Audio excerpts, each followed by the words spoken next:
Hey, this question is from Joseph Marileo. Joseph says, can your system work in California if you have a home in foreclosure, since only a licensed real estate agent can negotiate? If your system can work around this requirement, how is this possible? Now, if your property is in foreclosure, if a seller's property is in foreclosure, if they've actually received a notice of default, that means that they're substantially behind on their payments, at least 3 or 4 months, sometimes as much as a year behind on their payments. If that's the case, it's going to make it very difficult to do the for rent method with properties that are substantially behind on their payments, because they have to be brought up to date. It might be better to do just to let it go into foreclosure, or to do a short sale, which is essentially the same thing for the buyer, for the owner of that property. Their credit's going to be damaged the same way, and it's just going to take longer. And if they're doing a short sale, it might give them longer in that property without making the payments. So there could be some benefits to that. But usually, if you just let it go into foreclosure and you don't do a short sale, you can stay on that property for quite a while before they force you to leave. That doesn't mean that it's comfortable staying in a property that you know you're eventually going to get kicked out of. You know, there's a lot of emotional baggage that goes with that.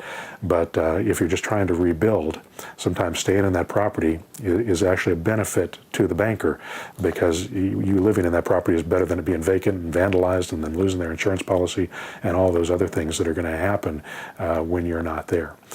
So stay in the property. You know, a lot of times it makes sense just to stay on the property as an owner and do that.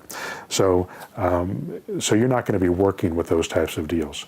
Now, the types of deals that we do don't require attorneys to do it. But if it requires an attorney, then get an attorney. If you feel it requires an attorney, or you come across a situation that requires an attorney, hire an attorney to do it. That's what they're for. They cost a few $100s. You're going to make thousands of dollars on the deal. So it's going to make sense for you to employ somebody good who understands seller financing, who understands real estate and creative financing. If they understand those things as an attorney, then they're going to be able to help you.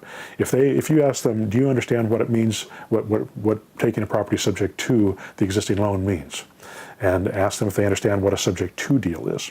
And if they stumble, if they don't understand that, then they're probably not somebody that you're going to be able to work with. They don't have enough experience with creative financing, because the term subject to is right on the HUD statement. If you look at a HUD statement, which every attorney, real estate attorney, looks at, you know, every day, there's a line on there that says mortgages taken subject to.